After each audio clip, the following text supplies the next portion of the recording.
Comment savoir si ton smartphone est vrai ou faux ? Selon les statistiques, un smartphone sur 5 vendu dans le monde est une copie fabriquée en Chine. Les marques les plus souvent copiées sont Samsung, iPhone, Nokia, Microsoft et, depuis peu, Redmi et Xiaomi. La façon la plus simple de se protéger contre l'achat d'un faux téléphone est de l'acquérir chez un revendeur officiel. Si tu veux tout de même tenter ta chance et économiser de l'argent en achetant ton prochain smartphone dans une petite boutique, sur une boutique en ligne ou à quelqu'un d'autre, méfie-toi. Il y a quelques astuces que tu dois connaître pour ne pas te faire arnaquer et acheter à prix fort une copie. 1. Fais un examen approfondi du téléphone. Avant d'acheter un téléphone cellulaire sur Le Bon Coin ou dans un de ces petits magasins de quartier, va voir le site officiel du fabricant. Prends le vrai téléphone entre tes mains et regarde attentivement tous ses détails. L'emplacement de l'appareil photo, la composition de l'écran, la sensation qu'il donne lorsqu'on le touche, de quoi est fait le téléphone en lui-même, la luminosité de l'écran, s'il est léger ou lourd, et la sensation que l'on a lorsque l'on touche le logo.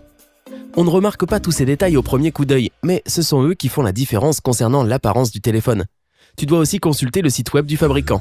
Si le site précise que le téléphone que tu veux acheter a un boîtier en métal et un écran en verre, et que celui que tu as acheté a un écran en plastique, il s'agit là vraisemblablement d'un faux. D'autres signes clairs indiquent que tu es en présence d'une copie, comme des éléments supplémentaires non spécifiés sur le site. Une antenne qui n'est pas sur le modèle original ou un écran qui est trop loin du bord du téléphone et semble un peu sombre avec des images peu claires. Si le téléphone semble trop lourd, il est probablement rempli de composants bon marché. Un téléphone de contrebande, à la différence d'un vrai, peut également avoir un logo en relief que tu pourras clairement sentir lorsque tu passes ton doigt dessus. Alors qu'un logo avec un nom propre à la marque seront lisses, parce qu'ils ne sont pas imprimés sur le téléphone ou collés à celui-ci. Enfin, peu importe à quel point tu aimes te distinguer et être original, n'achète jamais un appareil d'une couleur que tu n'as jamais vue auparavant. Encore une fois, vérifie le site web du fabricant pour voir si ce modèle existe vraiment en violet avant d'acheter un téléphone qui est certainement une contrefaçon. 2. Compare la taille, la forme et l'emplacement des boutons. Imagine ceci. Un nouveau smartphone vient de sortir et tu n'as pas la patience d'attendre pour te l'offrir. Tu le veux absolument, mais sans en avoir complètement les moyens. Alors, avant de dépenser toutes tes économies pour te faire plaisir, regarde attentivement sa touche d'accueil. On pourrait avoir l'impression qu'elle est exactement pareille, mais pas du tout, car elles ont toutes de légères différences. Donc si tu as encore ton ancien modèle avec toi et que le bouton d'accueil ressemble exactement à celui de ton vieil appareil, ne l'achète pas. Il pourrait s'agir d'une tentative d'un malfrat de copier le modèle le plus récent. 3. Fais attention à la langue. Lis attentivement chaque élément de l'écran d'accueil. Les faux téléphones ont souvent des commandes bizarres comme « Screen to Unlock Swipe » qui utilisent des minuscules et des majuscules là où elles n'ont pas leur place. Les appareils authentiques sont créés par des gens qui parlent un excellent anglais. Ils ne feront pas d'erreurs bizarres et ils vérifieront toutes les commandes pour détecter les fautes de frappe. Les caractères chinois n'ont pas non plus leur place entre les mots et les phrases en anglais. 4. Regarde l'IMEI. Tu peux facilement vérifier si ton futur smartphone est un original en vérifiant l'IMEI. Ce n'est pas la façon la plus fiable cependant, parce que même la vérification de l'identité ne garantit pas que tu aies un appareil original devant toi. Avec cette méthode, tu vérifies l'IMEI et non le téléphone lui-même, et les copieurs professionnels savent désormais le falsifier à partir d'un véritable smartphone. Sur la plupart des téléphones, tu pourras trouver l'IMEI sur un autocollant au dos de l'appareil. S'il n'est pas là, entre le code de service étoile dièse 06 dièse en mode de numérotation. Puis tape-le dans la case à cocher sur imei.info. Tu obtiendras alors toutes les informations sur ton téléphone. Si la description ne correspond pas au modèle que tu tiens dans les mains, alors c'est un faux. 5. Essaie d'ouvrir l'App Store sur un iPhone. Ouvre l'App Store sur ce qui est censé être un iPhone. S'il te conduit vers Google Play à la place, c'est un signe clair que le téléphone a Android au lieu d'iOS comme logiciel. Penses-tu vraiment que l'équipe Apple emballerait ses téléphones avec des fonctionnalités Android ? Cela semble très improbable, n'est-ce pas ? Installer des logiciels sur le thème de l'iPhone et des imitations Java App Store est beaucoup moins cher. Et c'est donc une méthode à laquelle les hackers recourent. 6.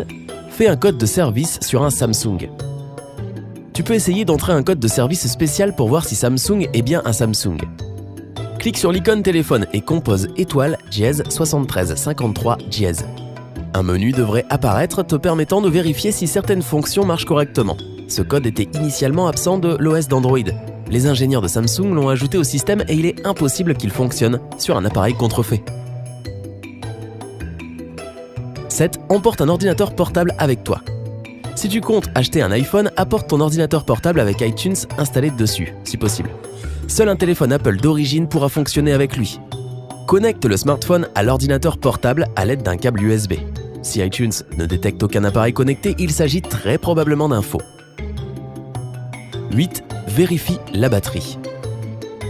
Observer un téléphone et étudier attentivement chaque détail peut révéler beaucoup d'informations. Les criminels sont conscients de cela aussi, donc certains d'entre eux vont plus loin et recréent des téléphones qui ressemblent exactement au vrai avec un grand souci des détails.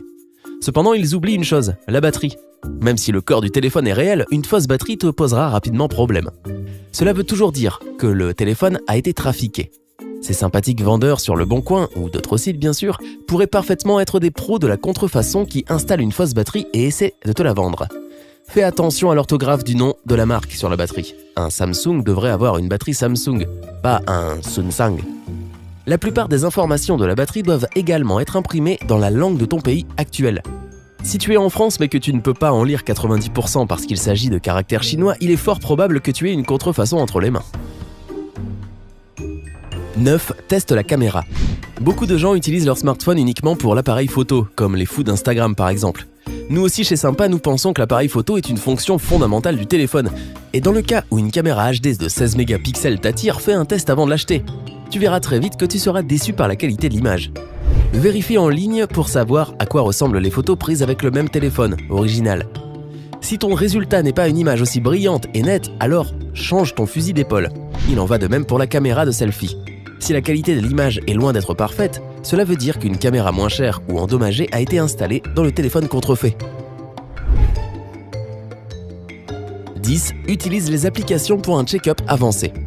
De nos jours, les maîtres de la contrefaçon sont extrêmement forts et organisés, de sorte que toutes les méthodes que nous avons décrites ici pourraient bien ne pas être sûres à 100% lors de ton achat. Il peut être très difficile de remarquer les moindres différences de conception ou de faux logiciels, à moins d'être le propriétaire du même téléphone original ou d'être obsédé par les nouveaux modèles. Si ce n'est pas le cas, des applications spéciales sont là pour t'aider. Installe l'application de vérification des performances de smartphone App Antututu Officer. Un simple test peut ne pas être en mesure de t'aider car les escrocs ont déjà appris à ajouter le nom du modèle de processeur, les caractéristiques de la caméra, le volume de RAM comme identificateur standard. Alors voilà ce que tu devrais faire. 1. Emporte avec toi un smartphone fonctionnel avec une connexion internet stable lorsque tu achètes un nouveau téléphone. 2. Utilise ton smartphone comme point Wi-Fi et connecte-le à celui du vendeur au réseau. 3. Installe l'application et lance-la sur le smartphone que tu es sur le point d'acheter. 4. Ouvre y.antutu.com sur ton ancien smartphone et trouve le code QR. 5. Appuie sur le bouton démarrer du smartphone que tu comptes acheter et scanne le code QR. Le smartphone que tu veux acheter transmet ses données à Antututu et ton ancien smartphone affiche le résultat. Maintenant, tu peux savoir si c'est un faux. Si tu vois un cercle vert, le signe bon et le nom du modèle correct sur l'écran, félicitations, c'est un téléphone original. Si le cercle est jaune, cela signifie que l'apparition a peu de données sur les caractéristiques du smartphone. Cela signifie soit qu'un firmware a été installé, que le modèle est très nouveau ou qu'il n'est pas très populaire. Si l'application montre un cercle rouge, alors c'est probablement un faux. L'application appelée Xiaomi Anti-Fake fonctionne de la même manière qu'Antututu Officer. Tu peux l'installer sur le téléphone que tu souhaites acheter et scanner le code barre. L'application affichera une barre verte si le smartphone est OK ou une barre rouge si tu as un faux entre les mains. Connais-tu d'autres moyens de reconnaître un faux smartphone ? À quel autre détail devrions-nous prêter attention ? Dis-le nous dans les commentaires ci-dessous. Puis surtout, n'oublie pas de cliquer sur j'aime et de t'abonner pour rester du côté sympa de la vie. À bientôt.